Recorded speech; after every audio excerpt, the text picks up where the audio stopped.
ఈ ప్రపంచంలో ధర్మాన్ని నిలబెట్టేందుకు, పాపాన్ని నాశనం చేసేందుకు, భక్తుల రక్షణ కోసం జన్మించిన ఓ పరమాత్మ శ్రీకృష్ణుడు. ప్రాచీన కాలంలో మధురా నగరాన్ని పరిపాలించిన కంసుడు పాపాత్ముడు. తన చెల్లెలు దేవకీకి పుట్టే 8వ సంతానం తనను చంపుతాడని తెలియగానే అతడు క్రూరంగా మారాడు. దేవకీ వసుదేవులను బంధించి జైలులో వేశాడు. ఒక్కొక్క సంతానాన్ని క్రూరంగా హత్య చేశాడు. ఇలాంటి అంధకారానికి మధ్య ఓ అర్ధరాత్రి వేళ అసురత్వాన్ని నశింపజేసేందుకు శ్రీహరి స్వయంగా అవతరించాడు. ఆనంద బాష్పాలతో దేవకి తన 8వ బిడ్డను జన్మనిచ్చింది. అతడు ఎవరో కాదు, శ్రీ మహావిష్ణువు సాక్షాత్తుగా కృష్ణుని రూపంలో అవతరించాడు. ఆ సమయానికి జైలు తలుపులు వాటంతటా అవే తెరుచుకున్నాయి. బందీలు విరిగిపోయాయి. వర్షంతో పొంగుతున్న యమునా నదిని వసుదేవుడు చిన్నారిని తీసుకుని దాటి వెళ్తున్నాడు. ఆ చిన్నారి తలపై ఆదిశేషుడు పడగ విప్పి వర్షం నుండి కాపాడాడు. ఇది భగవంతుని లీల. గోకులానికి చేరిన వసుదేవుడు అక్కడ నందుడు, యశోదకు పుట్టిన బాలికను తీసుకుని శ్రీకృష్ణుని అక్కడే వదిలి తిరిగి జైలుకే వచ్చాడు. ఇదే శ్రీకృష్ణుని మానవత్వపు ప్రస్థానానికి మొదటి మెట్టు. చిన్న కృష్ణుడు వెన్న దొంగతనాలు చేస్తాడు, గోపికల పాత్రలు పగలగొడతాడు, అల్లరి చేస్తాడు, నవ్వులు పంచుతాడు. అతని చురుకుదనం, అమాయకత్వం గోకులాన్ని ఆనందంగా ఉంచుతుంది. బాలకృష్ణుడు మట్టితో ఆడతాడు, మట్టిని తింటాడు. యశోదమ్మ నోరు తెరిచి చూస్తే కృష్ణుడి నోటిలో అంతా విశ్వమే కనిపిస్తుంది. ఆశ్చర్యపోయిన ఆమె కొడుకు సాక్షాత్తు శ్రీ మహావిష్ణువు అనే నిజాన్ని తెలుసుకుంటుంది. కానీ కృష్ణుడు తన మాయతో మళ్ళీ అన్నీ మర్చిపోయేలా చేస్తాడు. ఒకరోజు తల్లి యశోద కృష్ణుణ్ణి పెద్ద ఉసురుతో కట్టి ఇంటి పనులు చేస్తుంది. కానీ కృష్ణుడు ఆ ఉరుసుతోనే ఆడుతూ 2 పెద్ద చెట్ల మధ్యగా లాగుతాడు. ఒక్కసారిగా ఆ చెట్లు కూలిపోతాయి. ఆ చెట్లలోంచి వెలువడిన 2 దివ్య ఆత్మలు నెలకువరుడు, మణిగ్రీవుడు కృష్ణుణ్ణి నమస్కరిస్తారు. వారు కుబేరుని కుమారులు.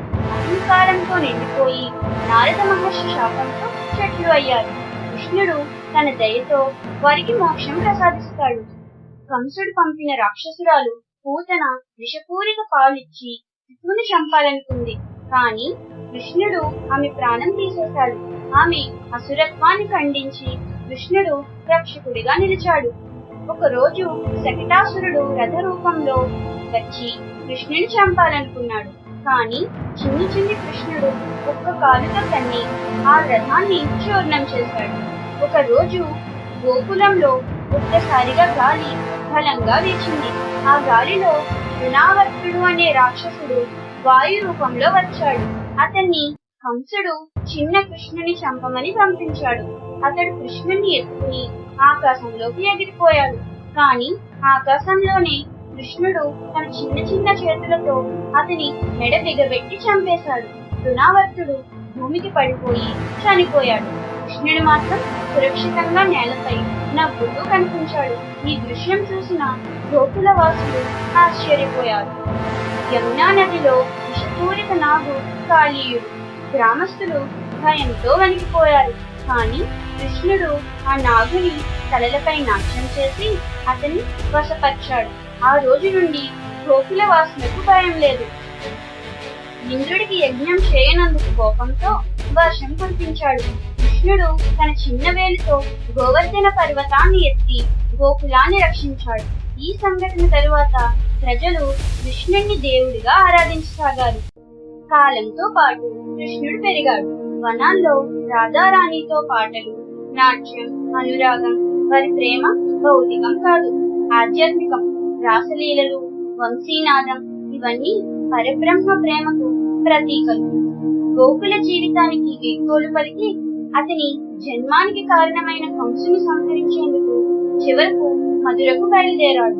తన అన్న బలరామునితో కలిసి మధురా నగరానికి వచ్చాడు. అక్కడ ప్రజలు ఈ ఇద్దరు ధైర్యవంతులైన యువకులను చూసి ఆశ్చర్యపోయారు. కంసుడు కృష్ణుణ్ణి అంతం చేయాలని బలవంతుడు చాణూరుడు, ముష్టికుడు వంటి మల్లులను రంగంలోకి దింపాడు. మల్ల యుద్ధం ముగిసిన వెంటనే శ్రీకృష్ణుడు అశోక స్తంభం ఎక్కి కంసుణ్ణి తన సింహాసనం నుండి లాగి భూమిపై పడేసి కంసుని సంహరించి అహంకారానికి శాశ్వత అంతం తెచ్చాడు. కంసుని సంహరించిన తరువాత శ్రీకృష్ణుడు మధురలో ఉంటున్నాడు. అప్పుడే కృష్ణుని మీద కాపలాగా ఉన్న యాదవ కుటుంబాన్ని ఢీకొట్టేందుకు బలవంతుడు మగధ దేశాధిపతి జరాసంధుడు 17 సార్లు మధురపై దాడి చేశాడు. ఈ దాడుల నుంచి యాదవులను రక్షించేందుకు సముద్ర తీరంలో ద్వారకా నగరాన్ని స్థాపించి ధర్మబద్ధంగా పాలించాడు. కృష్ణుని పాలనలో ప్రజలు ధర్మాన్ని అనుసరించి జీవించారు. ద్వారకా స్థాపన తరువాత రుక్మిణి విదర్భరాజు కుమార్తె. ఆమె మనసు కృష్ణునిపైనే, కానీ ఆమెకు శిశుపాలునితో పెళ్లి చేయాలని నిర్ణయించారు. రుక్మిణి రహస్యంగా కృష్ణుడికి ప్రేమ లేఖ పంపింది. కృష్ణుడు వెంటనే ద్వారకా నుంచి వచ్చి రుక్మిణిని హరిస్తాడు. ఆ తరువాత వారి పెళ్లి జరుగుతుంది. ఇది ప్రేమ, ధర్మం, భక్తికి నిదర్శనం. పాండవులు అడవులో ఉన్న సమయంలో శ్రీకృష్ణుడు వారిని ధైర్యం చెబుతూ కర్మపదంలో నిలబడమని సూచించాడు. మహాభారత యుద్ధానికి ముందు కృష్ణుడు కౌరవులను శాంతికి ఒప్పించేందుకు ప్రయత్నించాడు. కానీ దుర్యోధనుడు అహంకారంతో నిరాకరించాడు. అప్పుడు కృష్ణుడు ధర్మానికి దారి చూపించే జ్ఞానిగా, గర్వాన్ని కూల్చే మార్గదర్శిగా నిలబడ్డాడు. యుద్ధ భూమిలో అర్జునుడు సందేహంతో నిలిచినప్పుడు కృష్ణుడు ఆయనకు భగవద్గీత రూపంలో అద్భుతమైన జీవన తత్వాన్ని బోధించాడు. నీ కర్మ చేయు, ఫలితం ఆశించకు. ఈ సిద్ధాంతం నేటికి జీవన మార్గదర్శంగా నిలిచింది. ఆయన బాణాలు ఎక్కించలేదు, కానీ పాండవుల విజయానికి మార్గం వేసిన వ్యక్తి కృష్ణుడే. శ్రీకృష్ణుడు శాంతికి మార్గం, ధర్మానికి రక్షణగా నిలిచాడు. కృష్ణుడు పాండవులకు సహాయం చేసి అర్జునునికి రథసారథి అయ్యాడు. గీతా శాస్త్రాన్ని బోధించి నీ పని చేయు, ఫలితాన్ని ఆశించకు అనే నీతిని చెప్పాడు. కాలచక్రం తిరిగింది. యాదవులు పరస్పర ఘర్షణలో పడి స్వయంగా నాశనమయ్యారు. కృష్ణుడు అడవిలో ఒంటరిగా ఉన్నప్పుడు ఒక వేటగాడు తప్పుగా బాణం వేసి గాయపరిచాడు. అది ఈ భూమిపై కృష్ణుని లీలలకు ముగింపు. కానీ ఆయన గమ్యం పరమపదం అయిన ఆయన జ్ఞానం, ప్రేమ, ధర్మబోధ ఇవన్నీ మన హృదయాల్లో శాశ్వతంగా వెలుగుతూనే ఉంటాయి. ఇది కేవలం కథ కాదు, ప్రేమ, ధర్మం, భక్తి మరియు జీవితం ఎలా ఉండాలో చెప్పే మార్గదర్శకం. ఇలాంటి ఇంట్రెస్టింగ్ స్టోరీస్ కోసం మా ఛానల్ ని లైక్ చేయండి, షేర్ చేయండి, సబ్స్క్రైబ్ చేయండి. Do follow us for more videos. Thank you.